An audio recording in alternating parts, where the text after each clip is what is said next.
Welcome to Managing Love Intelligently. I am Jason. And I am Stephen Ing. And Steve is a marriage and family therapist with over 35 years experience. And we're here to talk about some love stuff. So, some love stuff. Yeah. That's how the... Sounds very 60s when you say it that way. That's my 60s radio voice. So what are we talking about today? Today we are talking about why you must have a safe relationship to have a good relationship. Topic near and dear to my heart. Mm-hmm. And I chose this topic because I feel that this is very important, and I think it's probably one of the most important things for people to actually come together and form a relationship where both people can be the happiest and get the most out of it.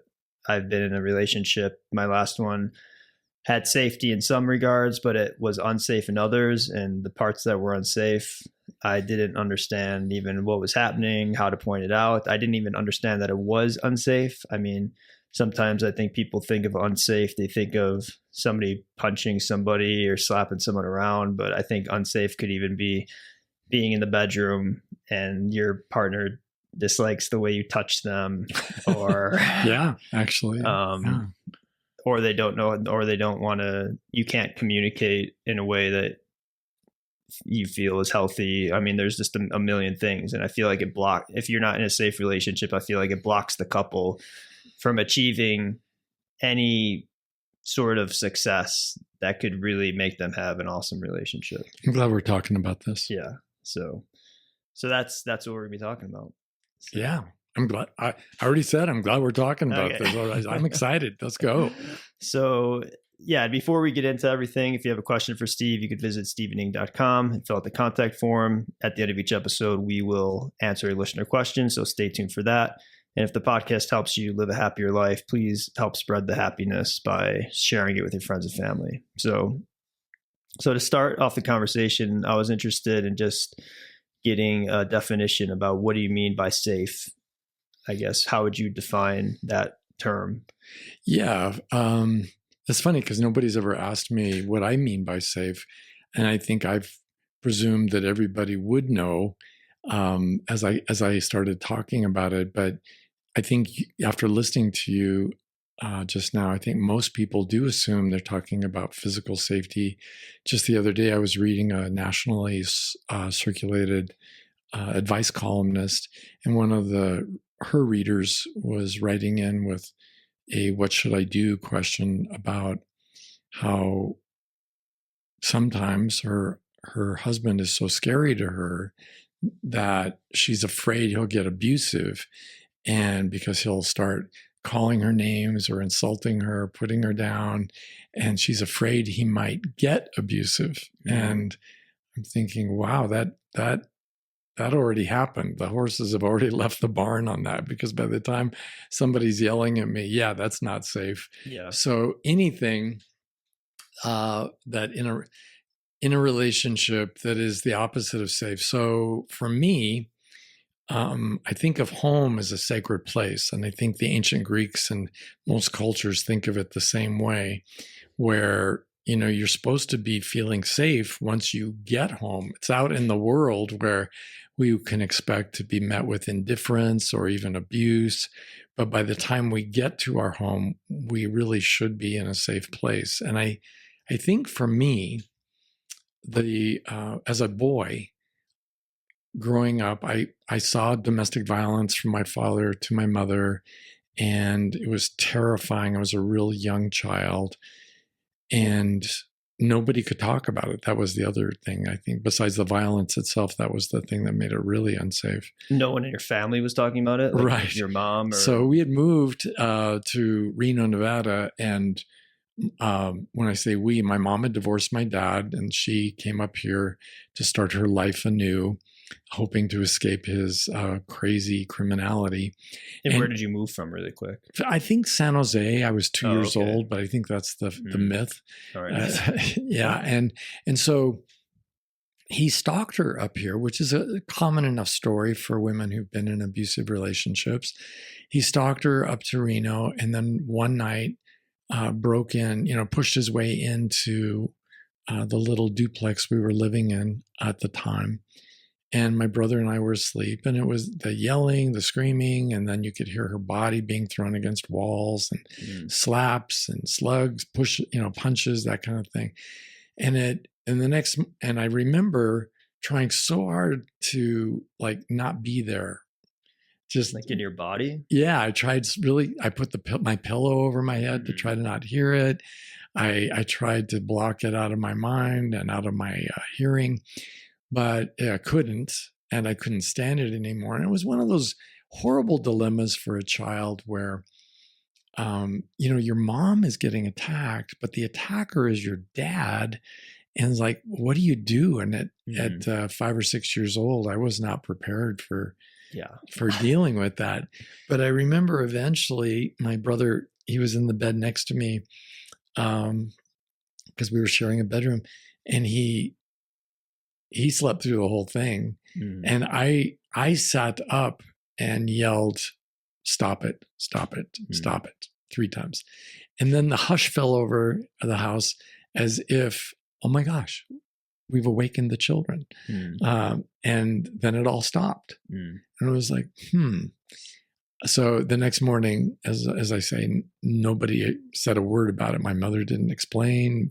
So you just yelled that in the bedroom, and yes. It stopped. Nobody came in. You didn't leave. You just sat there, and then you eventually fell back asleep. Right. Wow. Yeah. So that was my introduction to domestic violence, things feeling unsafe. And, I never thought about it till just this moment as we're talking about what is safe. But for the rest of my life growing up, all the way through grade school and as a teenager, I never felt so great as when everybody else left. My home, I realize now in hindsight, was very enjoyable when I had it all to myself. And I think because I felt supremely safe. It's interesting. Yeah. I mean, I always look forward to my mom going to do something and my little brother being away at a school event or something like that. I had the same thing growing up. Yeah. And I'm just thinking, because I didn't have to be on the lookout for anything. I didn't have to be aware of anything. There was nothing to watch out for. I could go ahead and read or watch TV or eat or do whatever I wanted to do in my home. And there was a dark period in my life where I was married to the wrong person. And I take full responsibility for that. And then I noticed I had that same experience. I would feel really great. I didn't equate it to the feeling of safe, but I think in hindsight it was when I'd have the house to myself or even just with my children. Yeah. That felt really great. But it was after the divorce when I was living in my own apartment, or later on after the divorce when I finally bought a home of my own, that I remember waking up one morning and listening to the quiet and realizing this is just so perfect. I love this. And it wasn't because of the absence of children. It was really the troubled relationship that I was in. I simply didn't feel safe. And, with my children in the home, I probably felt a bit like my mom must have felt back in the day, in that, I was glad to get up and start making the children breakfast, and I was excited about life and really, but as soon as, but it was the being alone in the house that gave me a sense of safety and not of control, because there was nobody to control. And I share that with, the listeners because it was a wonderful reset of a new baseline in my life. I think when we come from a troubled relationship and then get into the next relationship without letting ourselves do a thorough debriefing and really learning to breathe and relax again, we miss that wonderful feeling of, this is what it's like for me to live in my own space where I alone am the concern. Yeah. And then, and so what was the abuse that I had dealt with? Well, in my former marriage, it was physical abuse. I remember there were lots of weeks where I would walk around with bruises just below my collar. So there was physical abuse. And eventually I too became physically abusive in response, which is one reason I don't tolerate physical abuse, because I know I will become abusive. But even without that, there was a lot of verbal abuse, guilt trips, put downs, even name calling. And did you find yourself going into that as well? Absolutely. You know, I think because all of us, you know, we have some sort of a breaking point. And when we, and I only put up with the abuse because I somehow normalized it. And in my mind, it was, oh, the poor thing. She just needs more love. I can fix this. I'll give her more love. Yeah, but that was not the remedy. I'll love her into wellness. No, that was not the remedy. And so then getting to a point where, you know, once the marriage was over, by the way, the household was abusive. So she abused the children physically and emotionally. And at some point, they so internalized that they were scared. And then I was not really like, I wasn't being that responsible adult who was protecting the children, above all. I failed in that mission because I didn't really understand how terrified they were until after the divorce, and we processed a lot of it. And it was a lot worse than I thought it was.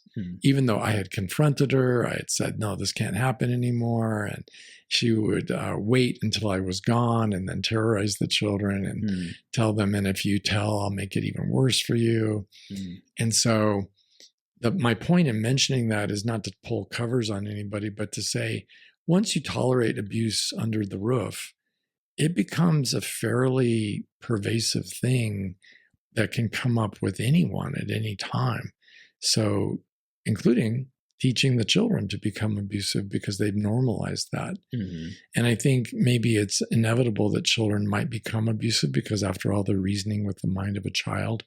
But to communicate an ethic of an abuse-free environment, an abuse-free family, an abuse-free home, I think is really the highest calling of any two parents, because we want to nurture our children. And I think even though we're a very divided people right now, I think we can all come together and agree that making sure our children feel loved and safe is of the highest priority and something we can all agree on. So if even if the father, in my case, daddy, is getting abused and nobody else is, well, that communicates that even the strongest and most powerful individual in the household can get abused. And how safe can children really feel when they see that? So it's almost continuing that whole, I mean, a lot of people sometimes talk about ancestral trauma or familiar trauma, early childhood trauma. And it's like, and if you're in an abusive household, you're kind of passing that abuse onto your children. Absolutely. And, you know, it's the source of so many of our emotional health problems, our mental health problems, to have this early childhood trauma that, after all, by definition, is experienced with the mind of a child. And then the child grows up and learns to minimize these things that were happening, or to forget them altogether that they did happen. But the trauma is internalized in the bodies and minds of those who experience it, and it affects them. So, you know, in my practice, I never treat alcohol use disorder by trying to repress the abuse of alcohol. I treat it by looking at, why does my patient need to drink like this? The same thing with OCD, obsessive compulsive disorder. It's not, we need to figure out a way so they can stop counting. No, because the counting isn't the problem. The ritualized counting or hand washing or door locking, those are all rituals that are designed to reduce anxiety. And the question is, why does my client have anxiety? And then to deal with that problem. And the OCD takes care of itself, in my experience. I want to go back to, you said when the thing happened with your parents fighting, and then the next morning, no one said anything. Yeah. So, and that was throughout the whole thing. Like, no one was saying anything about anything, right? Like, it was never discussed. It was never discussed. So then how did that, though, affect you growing up then? Well, I think it was Janet Reno, a former attorney general, said that domestic violence was, in her opinion, the root of all criminality in the United States. Mm. And that makes so much sense to me, because if you don't learn boundaries and how to observe and respect boundaries when you're with the people you love the most, or who ostensibly love you the most in all the world, if you don't learn them there, where would you possibly learn to respect other people's boundaries? And that's what abuse is, right? A violation of other people's boundaries.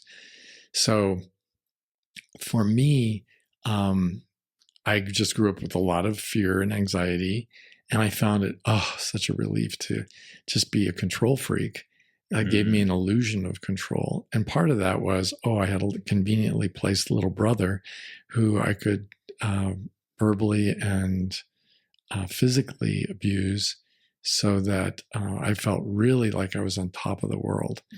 And of course it was sick, and of course it was horrible. But again, because nobody discussed it, and there was never a discussion of having an abuse-free home as an ethic or as a goal, as something to aspire to, like those companies that say it's been 123 days since our last workplace accident.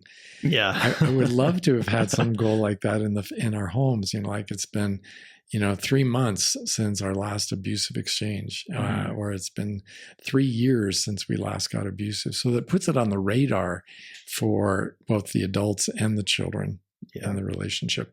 And that in turn helps children to grow up and date with some real understanding of what constitutes abusive behavior, and how, they need to be able to confront it.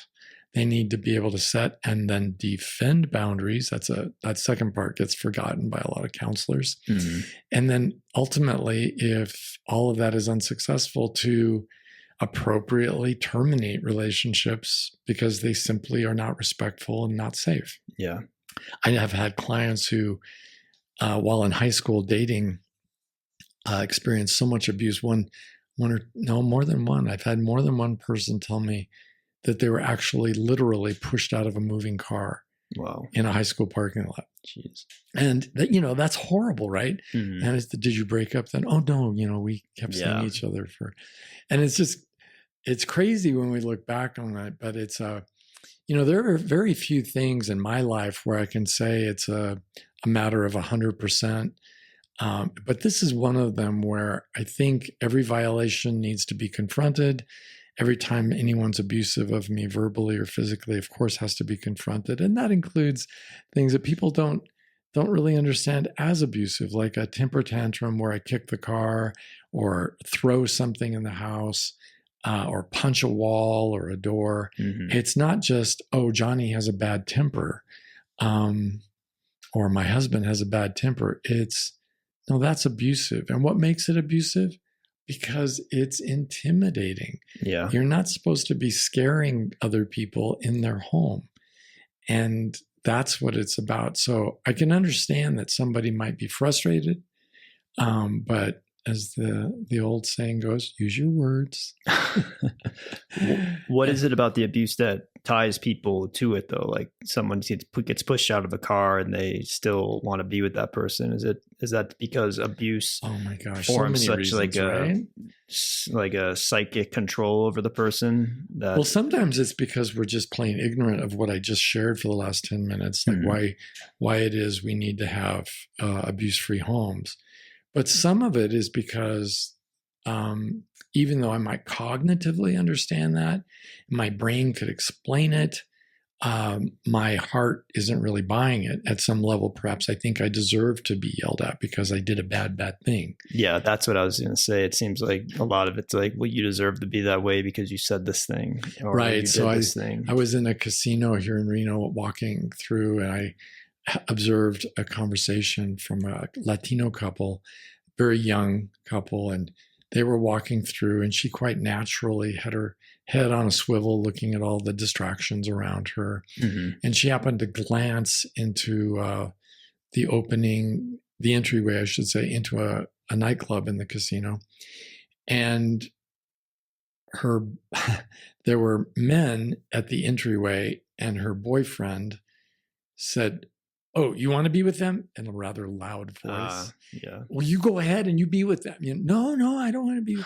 And that accusation of infidelity, she felt defensive. She felt also he needed reassurance. No, I would never do that. I'm not going to cheat on you. I'm not going to be looking at other people. But after all, walking through the world, it's kind of natural to look at people around you. Yeah. And that is not in and of itself abusive. Mm-hmm. Yeah, I mean, if I make a spectacle of myself when I'm dating someone and I'm staring at, say, the waitress or somebody else at another table, I could see how that might become a subject of conversation. But he was abusive in his tone and in his dismissive remarks. Mm-hmm. And she fell for it, hook, line, and sinker. Mm-hmm. And not because she really felt like she had done anything wrong. Yeah. But she wanted to make sure that he hadn't done anything wrong. She had a fear of being misunderstood. Whereas I think if I were on my game in a situation like that, I would have simply looked at the other person, raised an eyebrow, kind of like Mr. Spock. Mm-hmm. And then if they continued without apologizing, I would walk away. Yeah. Get in a cab and go wherever I need to go to get away from that person. Because they are telling me, if they're willing to do that in a public place, mm-hmm. with a very busy public place where everybody could watch it, what would they be willing to do if they had the advantage of seclusion? Yeah. Well, of course, the volume would get louder. There'd be screaming and yelling, and lots of holes in the walls. Yeah, lots of holes in the walls. But ultimately, what is it all about? It's about control. And who seeks control but people who are afraid?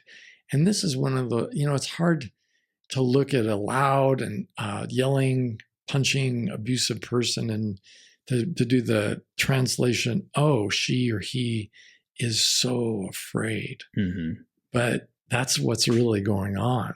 That's why they're seeking control over another human being, and they're seeking control illegitimately. Yeah. They're not saying, hey, I want to talk to you about something. Can we work something out? They're not doing that. Mm-hmm. They're being overtly abusive and controlling, and the motive is fear. And she kind of recognized that in that story I was just telling everyone.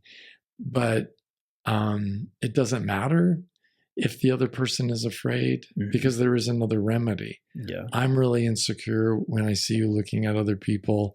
Can you help me deal with that? I don't really know what I'm supposed to do. Mm-hmm. And to figure that out, or figure it out before you get into a committed relationship so that you can handle it in a decent and honorable fashion rather than becoming childish and abusive. But whatever the remedy is, when you ask, like, why do people put up with it? I think they get tricked into thinking they did something wrong, or they get tricked into thinking that the other person needs help, mm-hmm. and they should ignore the attack. So basically, I'm the victim, you see, as the abusive person. I'm the victim, and I'm attacking you from the position of victim. Yeah. So please stop doing what you're doing and help me, mm-hmm. so I don't have to be the monster.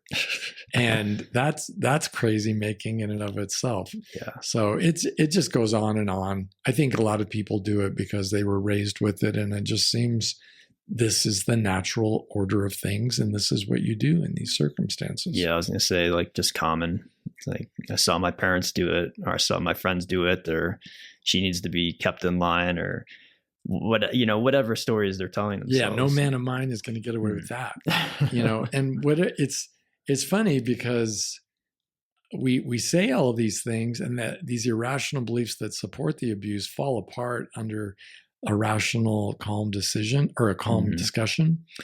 But in the moment, it just seems right. In fact, it feels kind of right. Yeah. It feels like the righteous avenging angel, mm-hmm. Responding to evildoers, Yeah. What the fuck? You didn't make dinner? God damn it. What is your problem? And just talking down to somebody like mm-hmm. that. It's just so very, very wrong. And partly because, it's the nature of the word abuse. Mm-hmm. There's use and then there's abuse. And the proper use of a thing like a screwdriver means it's going to continue to be functional. But using a screwdriver as if it were a chisel or a pry bar damages the functionality of the screwdriver. So it becomes dysfunctional. And the same thing happens in a family. We're all supposed to be in this together. We're there pulling for one another. We're there to help one another, to make it safe for one another. Yeah. And to be intimidating and threatening and guilt tripping and all the rest that goes with that. Which I do think, by the way, all that verbal abuse is the foreplay to physical abuse. So if we don't, as Barney Fife used to say in the golden age of television, if we don't nip that abuse in the bud, it's eventually likely to get physical. Yeah. And that is, of course, the worst. And then we have a hard time denying it, although people do, right? Well, I know it looks bad, but it was my fault because I made him mad. Yeah. I know it looks bad, but really, she's just been hurt so many times by other guys. I really don't judge her for this. And I would say to both men and women who are getting abused, it's not a matter of judging. It's a matter of, what are you building here? Yeah. If you want to have a sane home, you can't allow abuse to be normalized. Yeah. I remember, and sometimes people will want abuse. And I remember telling you one time in my last relationship, my ex said to me something along the lines of, you should just why aren't you yelling at me? You don't react, or something like that, along that. She wanted me to and I said something like, well, I don't feel like I need to yell at you to get my point across. And you brought me outside after I was leaving, and you're like, that thing about her wanting her to yell at you, you're like, that's not good. That's not a good sign. And I was like, what do you know? And I'm but I heard it, and I was like, it was like that thing when you're getting out of the relationship and you want to deny everything, even common sense like that. But it's almost like if that yelling happened, that would show that I showed to that person who probably has abuse in their life, or I know that she has with past relationships, of guys punching walls, pushing her up against the wall, yelling, screaming. It's like that sort of thing, which I don't even think even when I mentioned that wasn't good, I don't think sometimes people don't even accept that that's abuse. Well, the way the human memory works, we often remember only the good from the past. And those kind of harmful memories pass, whether it was a former president or a former lover. Yeah. And I think the reason for her confusion, of course, we've already touched on the fact that maybe it was how she was raised. But in addition to that, I think people mistake passion for love. Yeah. And in the so-called crimes of passion, where somebody's hitting, punching, or even murdering another person, it's because they care. Yeah. So if you're not yelling and screaming, and if you're not doing the other stuff, then clearly you don't care. And although... Well, that's what it was. I don't think she thought that I cared about the relationship because I wasn't reacting that way. And there was nothing I could say. I don't know. It's I guess I just come across as somebody who's not genuine. Maybe. Well, I've been accused of that even by, I work for years with groups of men trying to explain not only the abuse-free relationship, but how to do it. And there were a couple of guys on a few occasions who would accuse me of not really caring. Like if I walked in on my wife and she was doing something really, some kind of real misbehavior, and whether it was drug use or whatever, that if I don't yell at her, it means I don't really love her. Yeah. I don't really care about our relationship, because I should be doing all of that. That's evidence in court. Yeah. The court of opinion, at least, that I would really love her and care about her. And it means a lot to me. It means the world to me. But that isn't true. That isn't true at all, because we can communicate just using our words, and we can say, yeah, I feel really angry when I see you doing such and such. And it really bothers me that you would do that without thinking how it would affect our relationship and me. And absolutely livid. I can say all of that. Yeah, this guy's a robot. It's yeah, I'm right. I can say all of that and even sound angry. But for some people and women, including women I've dated, it just really wasn't enough because I wasn't holding her up against a wall and gripping her throat and yelling it in her face. Yeah. So, and because then I would have been meaning it. Yeah. And then it would be real. Yeah. So, and then you get that sweet makeup sex at the end of it all. Yeah. And even the idea of that sounds somewhat pleasurable because sex is pleasurable, right? But to have to get abusive so you can have makeup sex, that's not pleasurable. So it's like too much. The cost of that freight is not worth the package you're getting at the end. Yeah, that's a good way of putting it. I want to go back to the idea of you said about being a kid and being in your house and feeling that safety and like not having that safety for years and years and years, even like as a kid and then going into your first marriage. Like, what does that do to somebody if they're living their life that in a way that doesn't feel safe? Well, I think just before this podcast, I was sitting in a jail cell talking to an individual who went through this. And he was talking about how it affected him. And in his case, it had him be quite subdued and avoidant of confrontation. But because we're all different, there are others who become even more abusive in response to the presence of abuse. And why is there that range of different responses? Well, because we're not machines. We're all different, and we act differently because some things work for one person and other answers work for a different person.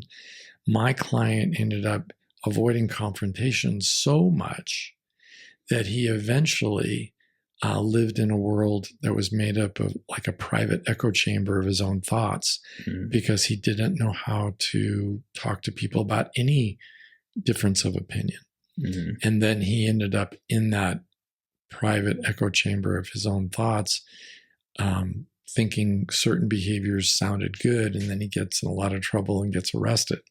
So I think, for all of us, it kind of falls out differently, but it always has an effect. It always has an effect on us, whether it's a mental illness, an emotional inability to connect with others, which I don't think has a mental illness name, but I think it is a mental illness because human beings are supposed to be able to connect and love and to have the capacity to feel safe when they're with safe people.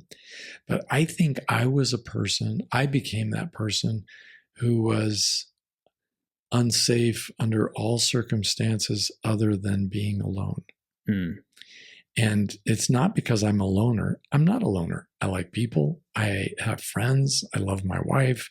But I had to rebuild my entire world from the ground up after realizing what I needed in order to feel safe.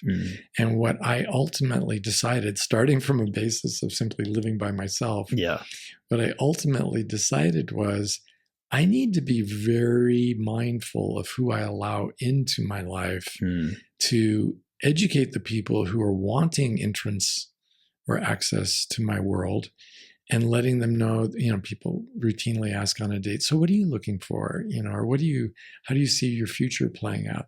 There's always an opportunity to say, I'm looking for an abuse-free relationship based on equality. Yeah. And what I mean by that is, if they don't ask what I mean by that, for me to give lots of examples. And I know how to give examples in a way that are lighthearted and fun, that don't kill the buzz of the date, where it becomes, I think for women in general, when a man is articulate about wanting an abuse-free life, I think it's rather exciting for women because after all, most of them are physically incapable of overpowering the man in their life. Mm-hmm. I think they want that independence too, and they want to feel that equality. It keeps them, I mean, well, it's the heart and soul of a great partnership, right? Mm-hmm. To be in a safe place with your partner and to have respect every day, all day. I think it's fantastic. But for a lot of women, the idea sounds nice, but the execution isn't so easy because I think there's a stereotype in our culture that men are the abusive ones. And that couldn't be farther from the truth because the truth is humans are abusive. Yeah. And having been a skinny little kid, I know I could be very abusive. Mm-hmm. And I could be a very abusive person, even with people much larger and more intimidating than I. All I needed was a safe enough distance to be able to get away and the knowledge of how to really say something hurtful. Yeah. I would say whatever I had to say and then run for the hills. But I was still being abusive. Mm-hmm. It was just getting in that parting shot with somebody who had been abusive of me. Yeah. And so now we have an abusive exchange. And it's not like fractions where the one cancels out the other and we're even. Mm-hmm. No, we've built this dynamic where it's, chronic or intermittent either way, or chronic intermittent exchange of abusive remarks. And that is very ultimately, I think, maladaptive because it doesn't bring two people closer and it doesn't really confront the issue. Whether they call me one name and I call them a different name. The question is, did I want to grow up to be an abusive man? And if I don't want to be an abusive man, then I have to stop, even if other people are being abusive. Mm-hmm. And having that ethic become part of my code of honor, that I just don't do that. Yeah. I still have the right to defend myself, right? But somebody who calls me a name or puts me down verbally, my response with being abusive is not a great defense. Defense would be confronting the abuse, informing them that, that's not acceptable, and letting them know in a very firm tone, and you totally owe me an apology. Yeah. Oh, yeah, well, you're not going to get it. Well, that's okay. You owe it to me. And you just sit with that for a minute. And then it's funny, but if I don't get abusive in response, it's very irritating to the abuser. Yeah. And to tell them that they're morally responsible for their abusive behavior. Oh, yeah, totally. That they owe me an apology. And I know, my sense of experience, at least in my practice, is that men are more comfortable hearing that they've been abusive and taking responsibility for abuse. But culturally in the United States, I think women have a harder time accepting that they too have been abusive and that they too owe someone an apology. Yeah. And a commitment to not be abusive in the future. Then the question becomes, and can they keep that commitment? Yeah. For me, and I'm saying this for the audience here, for me, I'm delighted to think somebody I really cared about would apologize and that they would make a commitment to not be abusive in the future. And in my old days, I started off with a rule of three strikes, you're out. So they got to have another slip and apologize. But then by the time the third abusive incident occurred, it's like, and I'm out. It's not that they're out, or I guess you could say they're out of my life, but I'm out of the relationship, whether or not they want it to continue or not. And that's probably within a specific time frame, because I think we talked about that before. Like, say there's 2 in the first month, and then month 12, she does the third. Yeah, let's say a put down of some kind, or a remark that one of us thought was a playful tease, but the other person really took to heart and actually in hindsight was abusive. Then, because I remember one woman who confronted me, I laugh about it still, not because I want to minimize it, but because my own ability to stay abuse-free was really suspect, right? I ended up calling her a poor sport for some reason. I can't even remember the circumstances. Yeah. And those are, calling someone a poor sport, those aren't exactly fighting words, but I noticed the look on her face, and her eyes went down to the ground, and then I realized, oh, my shoulders slumped, and I realized, oh my gosh, I just put her down, and I called her a name, and I said, by the way, I need to take responsibility for what I just said. I'm so sorry. And you know what she said to me that was so vulnerable and so honest and also so hurtful for me to hear? Well, I thought it was abusive, but I thought that you would say something to make it all right. Yeah. If you did it. And that just tore me up. I mean, it was heartbreaking because she was right in thinking it was abuse, and I was right to apologize. But is there a risk that I, as the messenger of the abuse-free relationship and the abuse-free ethos, is it possible I could be not buying my own message? I could be so defensive that I deny being abusive. Absolutely. I've done stuff like that in my life. No, I'm not angry. I'm not angry at all. Where we deny what we are feeling or what we just did. And so I've been really on the lookout. And I think the remedy there for anybody who struggles as I do would be to try to embrace humility by simply being comfortable with the idea that you've made so many mistakes. It's quite possible that you might be mistaken right now. And I live by that. I live with that every day. And it's actually it doesn't make life worse or less secure. It actually it makes life more open-handed and comfortable. I don't need to be so grasping about the idea that I am incapable of imperfection. Yeah. Well, I think of it as like the practice stuff, kind of like in Buddhism or meditation. Yeah, absolutely. It's like sometimes you let things in or you get distracted and just come back to the start again. And the Buddhists would say, in that moment, I was unskillful. Well, yeah. And even the best ball player in the world is going to have a moment where they make a mistake and they don't pass the ball when they should have, or they don't get the catch just right, or they don't hit the ball when they should have or could have because they weren't properly paying attention to the moment. So yeah, that happens to all of us. And I think when I started figuring this out, I began regularly apologizing, not just to adults, but even my own children. And I remember my former mother-in-law saying, oh, that's a terrible idea because it would destroy the respect children should have for their parents. And I didn't find that to be true at all. I found quite the opposite, that children could relax, as we all do, when somebody acknowledges they've done you wrong. Yeah. We relax, we feel so much more comfortable, and then we can go forward with the business of the relationship, whether it's having a good time in or out of the house, or it's continuing a conversation that we were really enjoying. It just doesn't matter what it is. I think people who apologize make the world safer for everybody. Yeah. And I don't mean those phony baloney apologies where one spouse looks at the other and says, I'm sorry, honey, it was all my fault. Where that's not apologizing for abuse. That's just trying to sweep everything under the rug and trying to avoid a confrontation or a conflict or a good fight that you should have. And I think there's some things worth fighting over. But I know these are all words that raise people's blood pressure because nobody wants to fight. But if you could think of it as fighting for an abuse-free home, fighting to make your home a safe place, I think there are a lot of fights worth having. Yeah. And there are other things worth fighting for.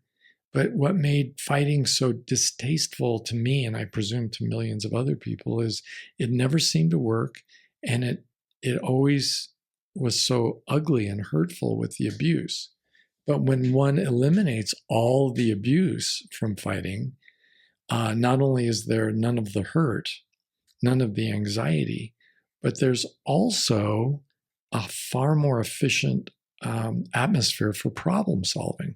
So if we're fighting about money, or we're fighting about the children, or we're fighting about money and the children, like the cost of private school or something like that, I think when you eliminate all the abuse from the discussion, a lot of people look at me and say, well, you're not fighting at all. Yeah. Well, it may not sound like a fight in your house, but we are actually like vigorously and emotionally defending what it is we're thinking. Mhm. And it just isn't a destructive argument, a destructive fight. It's a fight over values and principles and execution of the same. So there, it's not like I have the answer book to life, like a third grade teacher has the answer book to the social studies problems. It's a sort of debate we all need to have with a thinking spouse who has our back. We need to be able to debate these things to properly understand the situation. Mm-hmm. So just imagine how great life could be with a partner who's never abusive. Yeah. Well, let me just pause it there. So let's really quick to just go back the 3 strikes. So say she's abusive in the first 2 months and then she's abusive in month 12. That would be a slide, right? Yeah, I would let somebody slide on that. And I would say, really, did you want to renegotiate our relationship? Because we agreed we were going to have an abuse-free relationship. And usually at the 12-month mark, if somebody gets abusive, by then the ethic of treating one another respectfully is so ingrained in the relationship. It's just a thoughtless, just like a hiccup. Yeah, it's a hiccup, and oh, I'm sorry, gosh, I apologize. Yeah, but if it's like the first month, it's like, all right, that's 3 times in a month, right? And this is you on your best behavior, trying to put your best foot forward to make a good impression on me. Yeah, I'm out. Now, having said that, right? Obviously, over time, if it comes up again over time, I still want to confront it. But what I found was that the intervals grew farther and farther apart between abusive experiences or moments, and that the level of abuse kept going down, down, down. So instead of yelling 3 names that were really abusive, the other person might only yell 2 names, and then a longer period of time where there was no yelling, but there was a name. And, like, don't be such a bitch, or don't be such a dick, or whatever it was. And then another longer period of time, if the couple is truly working on it, and then it's maybe not even a name. It's just perhaps even a gently spoken guilt trip, but still abusive, right? Still an attempt to control the other person. And it still needs to be called out and confronted and apologized for. But now we're dealing with, such higher functioning couples at that point that, they, even for them, they're like so uncomfortable and ill at ease with abuse. Both of them want to get past it. Yeah. And my son regularly, when he was in his teens, he would always make a joke about whenever his mother and I would be talking about something intensively, and really, with a heartfelt tone at the breakfast table. I hate it when mommy and daddy fight, and because it was such a joke, because it really wasn't much of a fight. Yeah. It was something a lot of my clients would never even have noticed. Yeah. And then to kind of, you were getting into it at the end of the last thing before we got into the 3 strikes thing again. But when you do live with this safety and you do create this like safe relationship, what does that start looking like when you do have a safe relationship? Like, what are some of the benefits of having no abuse and learning how to address conflict? Like, what does that do for the couple? Like, geez, okay, I'm going to answer that question, but I wanted to say also, as I continued to age and to date as a single man, 3 strikes dropped down to 2 strikes. It was sort of like, reading a bad book. And I used to give a bad book 100 pages. Now my patience for bad writing has gone down and I only give it 50 pages. And I noticed the other day I started reading a book and rolling my eyes at some of the writing. And I realized, maybe 10 pages is all they get. So, I mean, if it's genuinely bad writing, and you know what you're doing, you don't need to keep going, and because it's not what you're looking for. And for me, if I was dating some really interesting person and I really, was lonely enough that I wanted something to work out, but they got abusive I would stay for the conversation and to talk about abuse and respect and what all that looks for, but I'd move on. So imagine I'm in now, to answer your question, an adult relationship, as I have been for the last 30 years, where there has been no abuse from my wife. It's transformational, and I don't know if my words are there for me to convey to the listening audience how fantastic it is to come home and feel absolutely safe, to the point where safety is not even a thought on my mind. I used to put my hand on my former marriage. I'd put my hand on the doorknob and pray that God would prepare me for what was on the other side of the door. But in my current relationship for the last 30 years, I'm excited to see her. I look forward to hearing about her day. I look forward to sharing about what's going on in my day and talking about our ideas and our projects that we've, working on around the house. There's so many interesting, fun things to do in this world that without the drama of abuse, there are plenty of adventures and challenges and fun things to talk about. It's not like there's anything missing. On the contrary, I think life has become richer and more full. So I don't know if people can believe me when I say that it's abuse-free, but people who visit and stay, like relatives who come and visit or friends who come and visit, almost universally say that they notice how wonderful the atmosphere is, because many of them are not living in an abuse-free situation. Yeah. And so, yeah, it's pretty fun. I mean, where it can be loving and tenderhearted every day, all day, where it can be calm in such a way that it allows you not just to converse pleasantly, but also to step away and go to your own project and really think things through calmly. What a great gift that is for all of us, because I think the basis for those of us who think of ourselves as really logical or rational people, the basis for all that reason and logic really working in our life is an emotional foundation of calm. If we don't have calm, we're really not going to be all that rational. I admired Mr. Spock from the very first encounter, watching him on TV. I think I was 12, but I wasn't really a rational person back then. I was a terrified boy. And I used reasoning, or what looked like reasoning to me, to be defensive, to avoid talking about certain things, to push people away. I wasn't being rational. I was just using it as a club, in conversation. Yeah. Great. So let's wrap up there. And to end, we have a listener question. If you have a question for Steve, you could visit stevening.com and fill out the contact form. So this week's question is as follows. Is it a good one? I haven't read it yet. Oh, okay. We're both hearing right it now for the first time. But it starts with Dr. Ing. My husband has been grouchy and short-tempered for the last year. When I ask him what's the matter, he says nothing, often yelling that he's fine.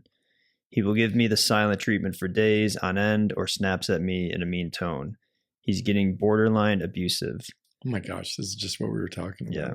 I have been a good wife. I really don't know what to do. Since you work with men, what do you suggest? Well, there's nothing borderline abusive about it. He's being abusive. He's yelling at you. And I think that if that's all he did, that would be abusive. He's also not emotionally available. And I think that's a problem. So, whenever most responders hear something like this, they suggest counseling. Counseling is an option. And I really think, but it's hard, I think, to find a good counselor on this subject, because so many therapists really have not yet embraced the abuse-free ethos. And so for them, it's a little bit confusing, and they're not treating the abuse itself as a significant obstruction in its own right. And this wife is guilty of understating the importance of the abuse because she's called it borderline abusive. He's not really abusive yet. Mm-hmm. No, he's really abusive. And that's why you don't feel comfortable. And of course, you don't feel comfortable because your brain, in the form of your amygdala, is screaming at you that you're under a serious threat right now. Mm-hmm. You're under the same roof and sleeping with somebody who thinks it's okay to yell at you and to put you down. Now, none of us would have signed up for a marriage if we had been informed up front. By the way, I wish to retain the right to yell at you at will. None of us would have signed up for that. Yeah. So somehow it's become tolerable or borderline acceptable for her. And she would say, no, it's not acceptable. Well, honey, if it's not acceptable, then you have to step away. You have to confront, set a boundary, give somebody a chance, perhaps for, to assuage your guilty conscience for taking care of yourself. But I would say start with going to a counselor on your own. And don't even worry about his going. I mean, you can invite him to go, but go on your own until you've resolved whatever it is that keeps you from being grown up enough to do the right thing and take care of yourself. Because if you can't take care of yourself and establish a safe place for you to lay your head at night, then you're not really a grown-up yet, are you? All right. Well, thank you for that question. And thank you, Steve, as always. And thank you all for listening. And we'll see you all next week.